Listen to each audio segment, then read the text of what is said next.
dito, ilang buwan, ilang taon na po siyang nagkaganito. Ay, ngayon lamang yan. Okay pa siya nung nakaraan ah.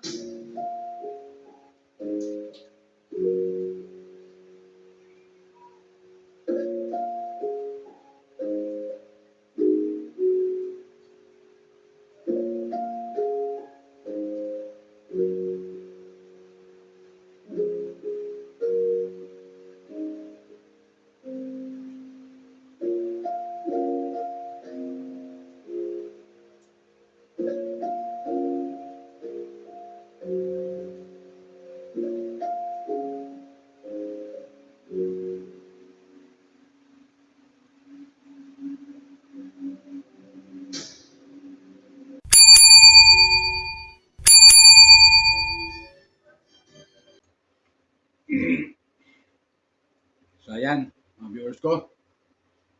Good morning po sa inyo. Dito naman po ako. Welcome po kayo sa aking YouTube channel, Randy Channel. Paki-subscribe, like, and share, comment dito sa aking video upload. Comment ko dito sa video sa mga hinahangaan kong charity vlogger. Okay? At hayaan nyo muna batiin kayo ng mga umaga, mga tanghali, mga gabi sa inyo lahat. Sana po nasa mabuti yung kalagayan at malayo sa karamdaman. Lalo-lalo yung mga OFW natin dito sa abroad. Okay? Saan man kayo panamundo na roon, welcome po kayo sa aking YouTube channel, Randy Channel. Subscribe, like and share, comment dito sa aking video upload. Okay? Dito sa Pilipinas, Luzon, Visayas, Mindanao. Kumusta po kayo? Ano po nasa mabuti kayong kalagayan at malayo sa karamdaman. Okay? So itong upload ko, patungkol tuloy sa napad kong video uli. Oo, itong video. Matagal na to mga viewers ko eh. Siguro mahigit na ito 1 week. Itong upload video ni Kalinga Prab patungkol doon kay Isabel. Na yung nanay niya mga viewers ko ay ayaw kay Kalinga Prab, dating teacher, nagkaroon depression. Ayun. Ang nangyari, resulta, nagkaroon ng sakit. Diba? At sa nangyaring gano'n mga viewers ko, itong si Isabel, nag-iisang anak ito nag-aalaga sa nanay niya, mga viewers ko. Ito yung nag-aalaga sa nanay niya, ngayon, ang nangyari, dahil na rin siguro sa sitwasyon ng nanay niya, hindi na rin nakayanan ni Isabel yung kanyang depression, yung kanyang kaiisip, kaya sarili, sa kaiisip niya sa nanay niya kung paano niya mapaayos at mapapagaling nanay niya, pati siya, mga viewers ko, nagkasakit at nagkaroon depression. So nakakaawa mga viewers ko talaga. Nang interview ni Kalinga Prab, yung tatay, ni Isabel, at pumunta nga raw sa Maynila at 2 buwan, pag-uwi, okay pa naman daw, pero mga ilang araw nakalipas, ayun na, naging tulala na raw, at malayong iniisip, at yun, di na makausap ng maayos, mga viewers ko. Nagkasakit na rin, depressed talaga. Naging katulad na siya ng nanay niya, may problema na sa pag-iisip, mga viewers ko. So, binisita ni Kalinga Prab, at yun nga, naawa sa sitwasyon ni Isabel, bakit nagkaganon. Di ba, mga viewers ko? So, naawa siya sa sitwasyon ni Isabel. Ibig na siya sana mag-aalaga sa nanay niya, 2 na ngayon sila alagain. 2 na sila ngayon alagain sila ng nanay niya. Si Isabel sa nanay niya. Naalagaan sila ngayon ng tatay nila. Tatay niya. So, ito yung sinasabi ko mga viewers ko na sa comment section na maraming bumabatis kay Kalinga Prab.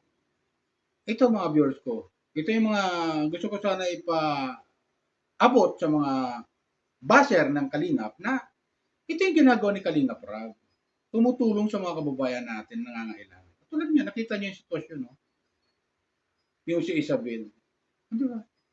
Yung kanyang ina na may depression, tapos anong nangyari, yung anak din may depression. So, nandoon yung presensya nila Kalinga Prab sa mga beneficiary niya. Ganun niya kamahal ang mga beneficiary niya. Tinutulungan niya. Bagamat matagal-tagal din hindi napasala ni Kalinga Prab, itong sila Isabel, kasi nga dahil sa marami siyang mga misyon, marami siyang tinutulungan, marami siyang beneficiary. So ito, nung balikan ni Kalinga Prab, ito na nangyari kay Isabel. Naging tulala at di na makausap ng maayos, mga viewers ko. Naging katulad na rin siya ng nanay niya, nagkaroon ng sakit sa pag-iisip. Depressed na nangyari. Di ba? Tapos, babatikusin pa ito si Kalinga Prab ng ilang mga baser, walang magawa sa buhay, di ba mga viewers? Dapat, suportahan lang natin ang Kalingap. Yan, sila Kalinga Prab, shoutout kay Kalinga Prab, Kuya Bal, Ate Ida, Ate Jack, at saka lahat ng Kalinga partner na tumutulong. Kasi may mga kapartner na sila, mga viewers ko, tumutulong na rin sa iba-ibang lugar eh. Hindi lang dyan sa Bicol sila tumutulong eh. Pati sa ibang lugar, may mga Kalinga partner. Na tumutulong. Maging sa Mindanao, dito sa Bandang Luzon, dito sa Metro Manila, may tumutulong ng mga Kalinga partner. So, ganun, lumaganap ang Kalinga partner. Kaya ganyan, sila tumulong dahil talagang karapat-dapat sila tumulong sa mga nangangailangan ng mga kabayan natin. At malaking ambag ang ginalang ginagawa bilang charity vlogger sa ating gobyerno. Di ba? Tapos babatikusin pa ng ilan. Sasabihin, ginagamit lang daw for na ano to, yung poverty porn. Ginagamit lang daw ng Kalingap itong mga ina-upload nila, binibidyo nila. Hindi nila iniisip nitong bumabatikos na tinutulungan nila Kalingap. Kaya nga binibidyo nila para makita yung sitwasyon ng kalagayan ng ating mga kababayan. At para kung may tutulong man yung ilang mga kababayan nakakaluwag-log sa buhay, tutulong sila. Katulad nangyari, di ba? May nag-i-sponsor. Hindi ba kayo natutuwa niyan, di ba? Mga baser ng Kalingap, di ba kayo natutuwa niyan na may nag-i-sponsor sa mga tinutulungan ni Kalingap Rob? At ni Kuya Bal ng mga Kalingap, di ba kayo natutuwa niyan? Dapat matuwa kayo. Matuwa tayo na may mga taong ganin handang tumulong sa mga kababayan natin. Okay?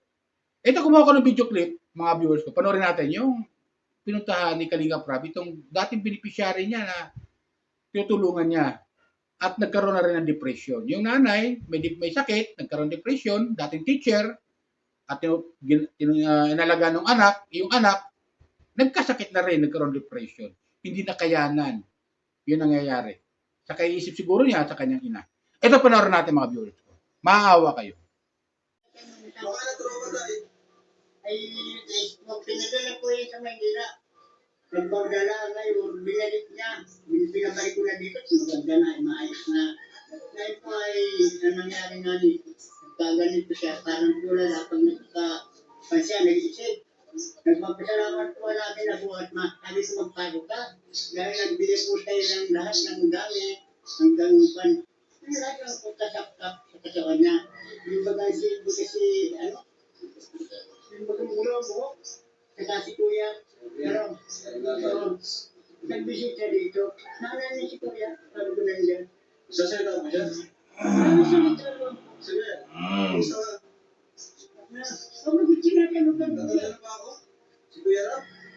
Natandaan ako? Oo, nasasandaan ka naman. Ikaw lang ako, lakad mo. Napacheck up yun ako. Ay, dito po nga po makikita pag sabi ko maligo nga, sir. 3 araw na nga yung damit yan. Ako po. Saka na. Kuya, di ba gusto? Kuya mo si Kuya, sir. Ay, pa naman po. Pisikapin sana po yan yung manual ko. Tapos po. Pero nalang nasan kumito sa magulang niya. Bawal nga po na lahat. Mas sabi sa akin yung mga security doon. Ay, huwag mo na yung dahil. Kung maaari niya gawin man niya ito ng Hindi po kaya natulong mo siya, may nagbubog sa kanya. ay, wala naman po. Wala naman po siya. Wala naman. Siya pa nga nag-book. Kailan pa po ito? Ilang buwan, ilang taon na po siyang nagkaganito? Ay, ngayon lamang yan. Okay pa siya nung nakaraan ah.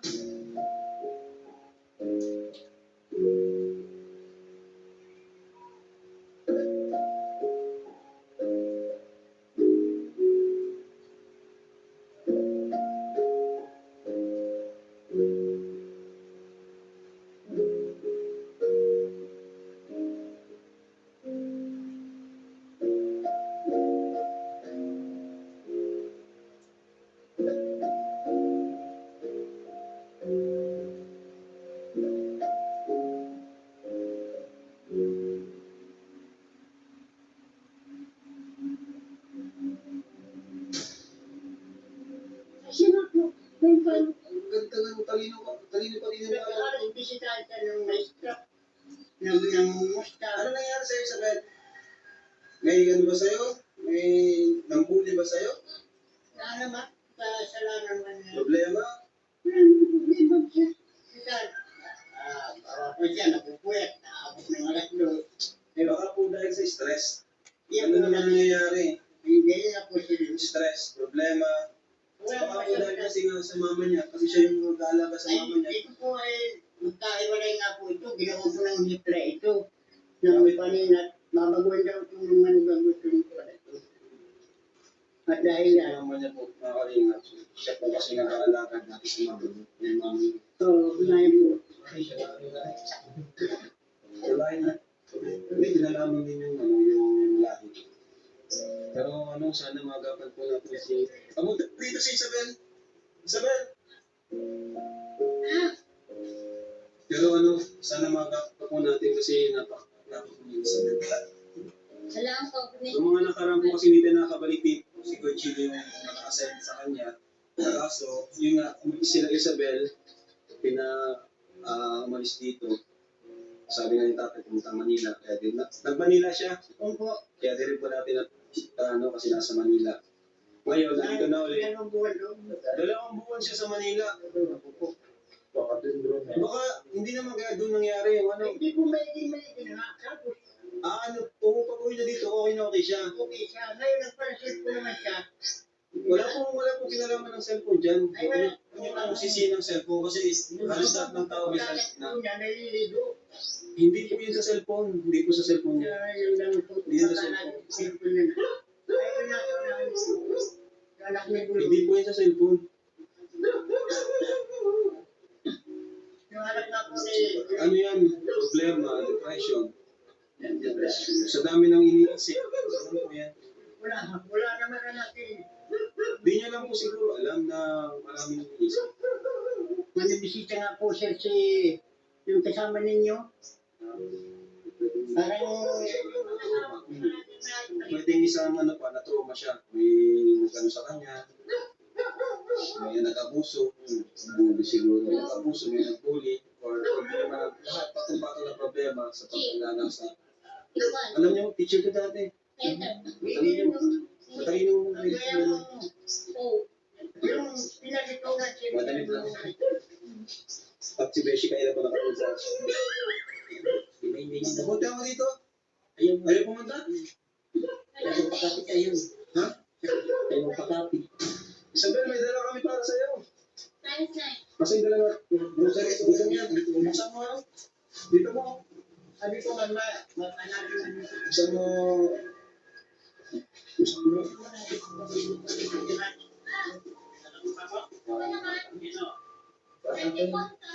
Ilan taon ka na, Isabel? Ilan taon ka na? Ha? 15? Masan ka? Pinanus na. Uy, masan ka? Ito ka lang. Huwag kang matapos sa amin. Kasi lang kuya rin kami. Patanda mo kami. Ano nangyari sa'yo? Problema? Pero mag problema? Huwag kang matapos sa amin, ha? Huwag kang matapos sa amin. Ano mo kami? Mga kuya. Dahil sinakuanan mo siya. O ito, kain ka.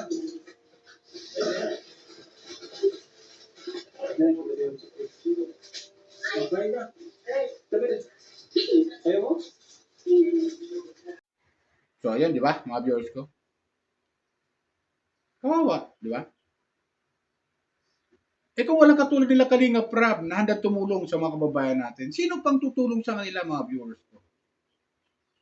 Sino pang tutulong sa kanila? Matutulungan ba sila ng ating gobyerno? Ayan nga, nasasakupan ng barangay. O nasasakupan ng bayan. Meron ba pumunta doon na taga-munisipyo man lang na kinaukulan ng ating gobyerno? May pumunta ba doon? Wala. Ang pumunta doon sila Kalinga Prab. Kasi hindi na maasikaso talaga ng kinauukulan, ng ilang mga kinauukulan, ito mga kababayan natin. Kaya nandiyan yung mga charity vlogger handang tumulong sa kailang mga beneficiary. O, di ba, mga viewers? May tumulong ba na kinaukulan ng ating gobyerno? Wala. Di ba? May naikwento ba si tatay na may pumunta taga-gobyerno, handa tumulong, taga-DSWD man lang, na handa tumulong doon sa kala Isabel? Wala. Wala naikwento. Wala tayong narinig na kwento. Bagko sino nandoon? Sila Kalingap Rab. Yung kanyang team pumunta. Porque ba naman, siyempre, tinutulungan ni Kalingap Rab. Pero kung may pagmamalasakit ang ating mga kababayan dyan, pwede lang ihingi ng tulong sa munisipyo, sa DSWD. Kung anong tulong ba ang mararapat ay ibigay, okay na kailangan dalhin sa ospital, pagamutan, ipagamot. O di ba? Imbestigahan nila at dalhin sa ospital sa pagamutan para maagapan sana. Pero ano nangyari? Pinuntapan lang Kalingap Rab. Sila pa ang tumulong. Maaaring si Kalingap Rab na tumulong na rin. Total, nabisita na rin. At ipapagamot na rin nila. So, ganoon na lang mangyayari nito, mga viewers. Kaya, malaking bagay itong mga charity vlogger. Ang gusto ko lang dito ipadama sa mga baser ng Kalingap. Gusto ko lang dito ipadama na malaking bagay itong mga charity vlogger sa kanilang mga tinutulungan mga beneficiary. Kahit sinong charity vlogger na hinahanga natin, na tumutulong, handa tumulong sa kababayan natin. Huwag natin sila ibas. Tulungan natin, unawain natin kailang pagtulong. Dapat matuwa tayo na mayroong mga tao na handang tumulong sa kanila. Ito, mga viewers ko, pinapadama ko lang to doon sa mga baser ng Kalingap. Na sana wag nilang ganyanin ang Kalingap. At tuloy, tinan mo, napapansin ko. Madalang na si Kalingap Rab tumulong, magkuhan sa doon sa sinasabi natin yung kanyang love team. Hindi na masyadong nakatuto sa Kalingap Rab eh. Na malaking ambag sana yon yung love team na yon, na yung kinikitan ni Kalingap Rab doon sa YouTube channel, sa paggawa niya sa mga love team na yon, ay naitutulong niya rin sa ilang mga beneficiary niya na hindi masyadong nagbabiral. Di ba? So malaking bagay sana, pero hayaan natin, ganun talaga eh. Meron kasi, kumbaga sa kuhan, agos ng tubig. Huwag mo salubungin yung agos. Bagkos. Sabayan mo lang yung agos. Kung hanggang saan. Eh, pag ang agos eh hanggang saan naman, hanggang doon ka lang. Huwag mong salubungin kasi talagang marami talagang babatikos talaga. Kasi itong mga baser, wala. Walang magawa to. Ito yung mga tao na iniisip na yung mga sarili nila. Hindi sila nag-iisip kung paano, yung itong mga charity vlogger, kung paano sila makatulong. Di ba? Na dapat matuwa sila na may mga taong ganito na handa tumulong sa mga kababayan natin. Katulad yan. Di ba? Mga viewers ko. Nakakatuwa na tinutulungan ni Kalingap Rab at ang niyang team, yun sila Isabel, na nagkaroon ng sakit, nagkaroon ng depression. Di ba? Yan, panawagan ko lang sa mga baser ng Kalingap. Na huwag nyo nang ibas yung Kalingap, bagkus tumulong pa tayo sa kanila. Ang itutulong natin, wala naman tayong halaga o salapi na may tutulong sa kanila. Ang may tutulong natin ay panoorin yung mga video upload nila at huwag tayo mag-skip ng ad para makatulong tayo sa kanila. Ganon lang kasimple yung may tutulong natin sa kanila. Di ba? So yan lang sa akin mga viewers ko. Palala ko lang ulit, baka merong nanonood dyan na hindi pa nakapag-subscribe dito sa aking YouTube channel, Randy Channel. Paki-subscribe lang po, like and share, comment dito sa aking video upload. Okay? Yun lang po. Bye! Ingat po tayo lagi at pagpalain po tayo ng pumay kapal. Okay?